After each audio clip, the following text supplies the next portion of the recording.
बहुत ही हमारे वरिष्ठ विधायक भाई जयवीर खरखोदा जी, हमारे भाई जो है भाई बलबीर जी, हमारे भाई डॉक्टर कुलदीप बस जी, भाई सुभाष गांगुली जी, डॉक्टर कपूर सिंह नरवाल जी, हमारे भाई जितेंद्र जी, और आज जो हमारे जिनके जो मेज़बानी में जो आज प्रोग्राम है, जो हमारे मेज़बान हमारे भाई इंद्राज नरवाल भालू जी, हमारे विधायक, और भी सारे बहुत वरिष्ठ साथी साथ हैं। तो किसी का हो सकता है कि भाई जो है नाम नहीं भी ले पाया हूँ। मैं सबसे पहले आप सबका धन्यवाद करता हूँ, क्योंकि आप लोगों ने इतनी कोरोना काल में एक चुनाव की चुनौती का सामना, जितना कोई भी प्रजातंत्र में भाई हम लोग राजनीतिक दलों से संबंधित थे, हमें चुनाव प्रचार में करना पड़ा, लोगों को भी जो है आप लोगों ने भी जोखिम उठाते हुए इतनी मेहनत करी। तो आप लोग का मैं एक सामूहिक भी धन्यवाद करना चाहता हूँ। अलग अलग से भी मैं सबसे बात आपसे करूँगा जो है अभी जो, तो बहुत बहुत आप लोग का धन्यवाद। आप लोगों ने अपना जोखिम में डालते हुए भी आप लोगों ने इस चुनाव की प्रक्रिया को में एक बहुत बड़ा सहायक आपका रोल रहा, उसके लिए। दूसरा, मैं बड़ौदा की छत्तीस बिरादरी की जनता का, हर एक मतदाता का अपनी ओर से बहुत बहुत धन्यवाद करता हूँ। उन्होंने ऐसे समय में विश्वास व्यक्त किया हमारे उम्मीदवार में, चौधरी उपेंद्र सिंह हुड्डा जी के नेतृत्व में कांग्रेस पार्टी में, जिसका संदेश पूरे प्रदेश में गया है। और हमारे पे विश्वास व्यक्त करने के साथ अविश्वास व्यक्त किया कि जो भाजपा की सरकार, भाजपा और जेजेपी की सरकार, बीजेपी जेजेपी की सरकार, जो लोगों के से विश्वासघात करके बनाई हुई चंडीगढ़ में सरकार है,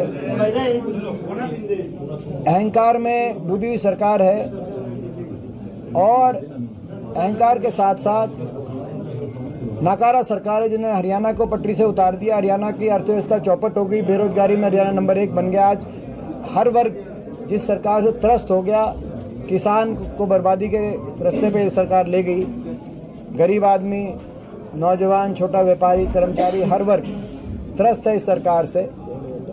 तो ऐसी सरकार को लोगों ने नकारने का काम किया, ऐसी सरकारी कार्यशैली को नकारने का काम किया। ये एक संदेश इस चुनाव से गया है। जो जिस सरकार की 4 साल बची हो,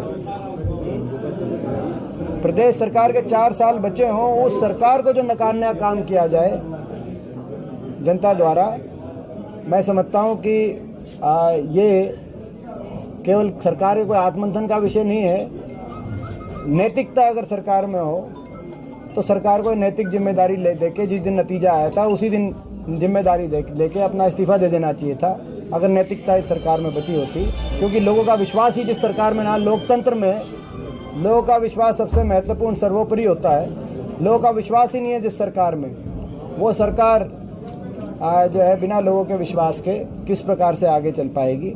क्योंकि हर तरह के प्रलोभन दिए गए, आपने देखा। जनता तो जनता है, वो जानती है सब। आप लोगों ने देखा, ना सिर्फ झूठे वायदे करके बरगलाने की कोशिश करेगी, मगर हर तरीके के ऐसे प्रलोभन दिए गए, गैस के सिलेंडर से लेकर पैसे, शराब, सूट, चीनी कट्टे, घी के पीपी तक खुला हमने खेल प्रजातंत्र को ठेस पहुंचाने का देखा। लोगों ने उन सारी शक्तियों को नकारने का काम किया। दूसरी बात, जो आज जो महत्वपूर्ण बात है, जो आप लोग की हेडलाइन बनेगी थोड़ी सी, 6 दिसंबर को एक कार्यकर्ता सम्मेलन के साथ सहित एक बड़ी कार्यकर्ता मीटिंग करके सभी का धन्यवाद करेंगे। सारे कार्यकर्ताओं का, जिसमें चौधरी उपेंद्र सिंह हुड्डा जी आएंगे, प्रदेश के सभी विधायक लोग, बाकी लोग आएंगे, सीनियर लीडर्स आएंगे, और 6 दिसंबर को सूर्या गार्डन के अंदर वो हम कार्यकर्ता मीटिंग करेंगे। तो वो आज का जो है एक आप जो लिख सकते हैं, बाकी तो सारी चीज़ें हैं रूटीन की खबरें। 6 दिसंबर को वर्कर मीटिंग करके सारे कार्यकर्ताओं को धन्यवाद करेंगे। उसके बाद जो है धन्यवादी जो दौरा है, अलग अलग गाँव का धन्यवादी दौरा, वो उसके बाद की प्रक्रिया है। तो आप एक बात अविश्वास प्रस्ताव की बात करते थे, बड़ौदा से ये चीज शुरुआत होगी, क्या मानते हैं? ये बिल्कुल सही बात है, क्योंकि लगभग आप देखो प्रदेश, पूरे देश में भी देखो जो ट्रेंड रहा, प्रदेश सरकार के हक में जाता है कोई भी उपचुनाव। पूरे प्रदेश के अंदर, पूरे देश के अंदर ये ट्रेंड देखने को मिला है। चाहे किसी की सरकार हो, गुजरात, यूपी, कई प्रदेशों में जहां बीजेपी की सरकार थी वो जीती, छत्तीसगढ़ और झारखंड में कांग्रेस की सरकारें थी गठबंधन की, वहाँ पे हमारे उम्मीदवारों की जीत। हरियाणा केवल पूरे देश में एक ऐसा उदाहरण देखने को मिला जहाँ लोगों ने प्रदेश सरकार के 4 साल की जो सरकार बची हो उसको नकारने का काम किया।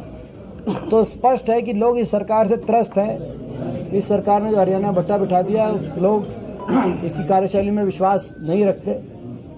आज भ्रष्टाचार चरम सीमा पे है, बेरोजगारी चरम सीमा पे है और असंवेदनशीलता, अहंकार भी चरम सीमा पे है। अभी आपने देखा ड्राइंग टीचर्स को भी निकालने की प्रक्रिया निकाल रहे हैं, हाँ, तो ड्राइंग टीचर्स को भी निकाल रहे हैं। तो मतलब अहंकार, बेरोजगारी चरम सीमा पे नहीं है, अहंकार और असंवेदनशीलता भी चरम सीमा पे है। तो लोगों ने झटका दिया उस अहंकार को, मगर फिर भी लगता है कि ये सुधरने वाले नहीं हैं।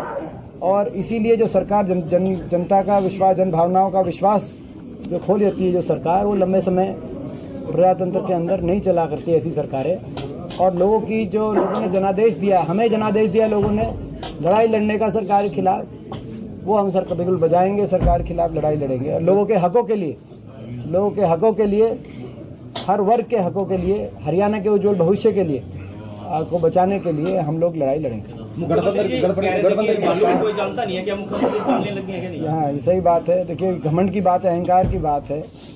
हमने कभी, आपने देखा होगा, उनके प्रत्याशी जो थे उनके बारे में कभी व्यक्तिगत बात हमने नहीं की पूरे चुनाव के दौरान। मगर बीजेपी वाले कहते थे कि तू नाम नहीं जानता, मुख्यमंत्री जी ने कहा। और अपना एक इनके जो जेजेपी के लीडर थे वो तो चिड़ियाघर टाइप की बातें कर रहे थे।